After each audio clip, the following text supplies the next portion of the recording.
Hello mga brad. Good afternoon, time check. It's quarter to 4 p.m. And for this afternoon mga brad, pupunta tayo ng La Union for our year starter ride kasama si Miss Jezabel. On the way na tayo doon, nag-withdraw lang ako kasi nabulan ako ng cash. Pag nagbabakasyon ka, mas magastos no? Pero dadaling ko kayo mga brad sa isa sa paborito kong coffee shop sa La Union. Actually mga brad, ito yung huling ride ko no, sa aking 2 weeks na bakasyon. Sarap no? Pero syempre, sinet ko na yung sarili ko no? Sinet ko na yung mood ko na magtatrabaho na ako ng Monday. Kaya let's make the most out of it mga brother. Syempre, mas may enjoy natin yan kapag kasama natin si Miss Jezabel no? Sakto pa umilaw yung gasolina natin no? Na-detect mong papagasolina tayo kuya.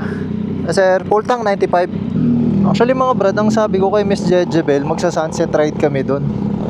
Kaso, kahapon pa walang araw. Kasi syempre nabalot tayo ng usok So, tingin ko, rides lang talaga, walang sunset. Normally, sunset, di ba mga alas 5, ganyan. Kaya naman isang oras hanggang sa Rosario, La Union. A slow life coffee tayo ngayon. Pasensya na kayo mga brad at ako hindi naka-jacket sapagkat nilabahan ko yung jacket kahapon, di pa natuyo. 2 araw na kasi walang araw mga brad. 2 araw nang walang araw. Paano yun? Di, makulimlim tsaka kahapon, umulan pa. Para tuloy akong kulang sa damit pag wala akong jacket. Pero at least matry natin na naka-t-shirt lang. Buti pa si Miss Jezabel naka-islong sleeves. Traffic talaga dyan sa Bunuan, Giset mga brad. Kaya punta kayong La Union, galing kayong Dagupan, expect nyo na yun, heavy traffic. Any time of the day, traffic dyan. Pero kung galing naman kayo expressway, malamang di na kayo dadaan dyan kasi yung labas nyo, Rosario na after doon, sa likuan papuntang beach, wala nang traffic. Yung ride namin ni Miss Jezabel last year, sa sa Coffee Library. Oo, Coffee Library yung ride namin last year. Tapos nagpunta pa kami ng Agoo Eco Park. Pero yun, umaga kasi yun. Ayun yung panahon parang uulan. Pero nung oras na rin kasi 4:18 p.m. Pero hindi ka na tsura na 4:18 p.m. Kasi buong araw na rin makulimlim kahapon pa para ma-enjoy natin yung ride natin.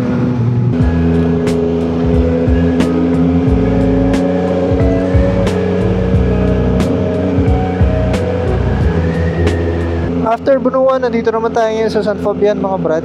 Wow, tour guide. Tour guide yarn. Time check mga brad, it's 4:29. Sa mga ganyang pangyayari o mga ganyang sitwasyon, ma-appreciate mo yung mga bypass road kasi yung mga bypass road, yun yung purpose niya. Iiwas ka niya sa traffic. Walang bypass road dito Kaya yung mga may bypass road, ay talaga naman hindi ka nadadaan ng bayan kasi kung hindi mo naman kailangan dumaan ng bayan, di ba? Mas maganda mag-bypass road ka na lang. Pero majority ng mga bypass road kasi ilalayo ka niya ng konti lang naman. Yung iba malayo talaga, pero yun yung purpose nun kumbaga yung layo niya is mako-compensate yung traffic. Sira ulo, nag-overtake sa kurbada. Nag-signal pa yun Dito na tayo sa Damortis mga brad. Ang ganda ng dyan Teka dyan. Ayun bira, nagpakita yung araw. And to ka actually, seaside or beach side, kabilang side. Banda rin ng konti makikita ma-appreciate nyo yung magandang pambirang ganda Woo! So nice. Alam niyo mga brad, isa sa pangarap kong kumuha ng property dito, anywhere here, no? Kasi ang ganda eh, makita mo yung beach. Lalo na to pag sunset, ang ganda nito mga brad pag sunset. So pambira, papalapit tayo ng papalapit sa madilim na ulap ah. Pero tingnan nyo, very nice, di ba? Ilang beses na tayong dumaan dito pero nagagandahan pa rin talaga ako dyan sa part na yan.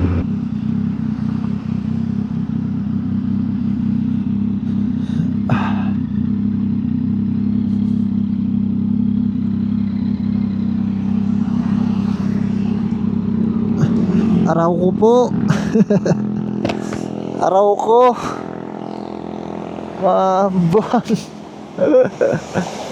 Kasama ang ulan sa adventure.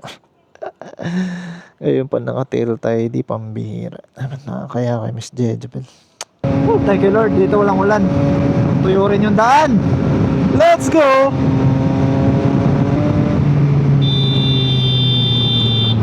Pambihira to mga to.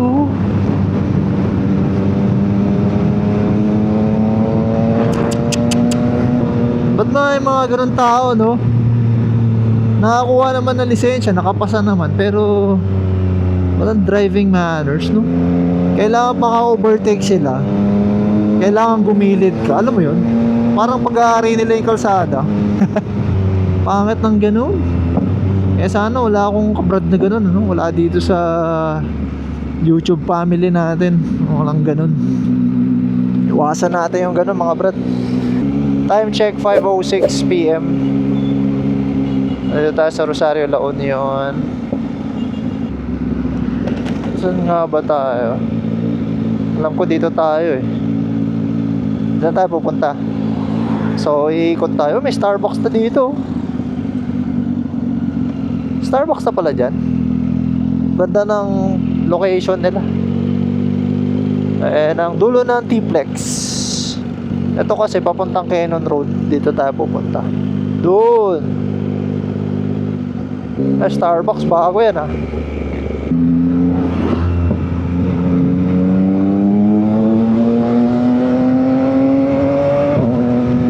Ayan, pag nakita nyo na to, yung magsasalubong na kalsada, dito na yan sa right side. Low Life Coffee. There you go. Ayan o. Ayan ang karatula. Naku, mukhang maraming tao ah.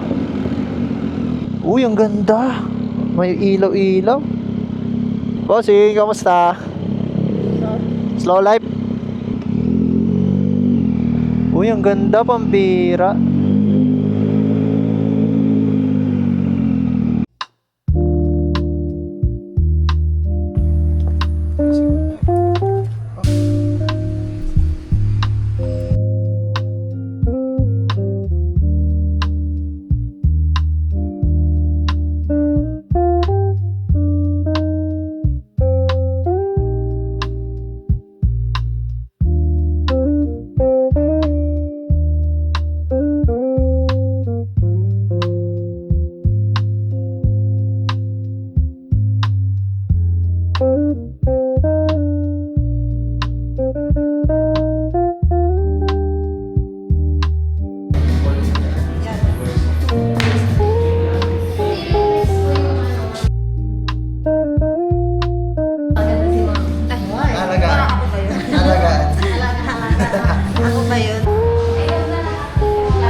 So, in-order namin mga brad. Ako ang in-order ko, Oro Mocha na iced.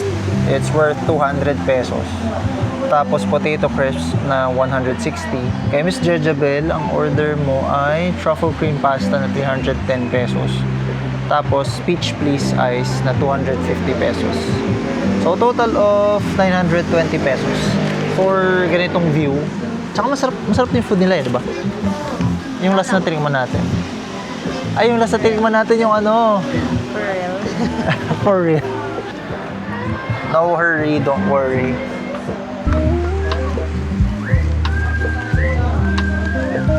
Ano natin yung in-order. Lord, thank you po sa aming kakainin. Pagpalain yours. Wait.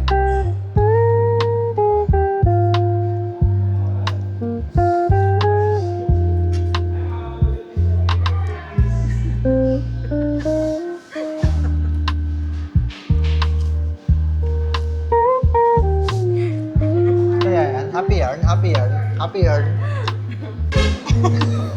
Cheers tayo sir eh. The decision made by Mapot and Jesse. So mga brad, maraming salamat sa patuloy niyo pag-support kay Jajabel ano. And yeah, papaalam na kami. And uwi na rin kami, si gabi na rin eh. So alam niyo na yan mga brother, kapag napagkatiwalaan, ingatan. Let's go!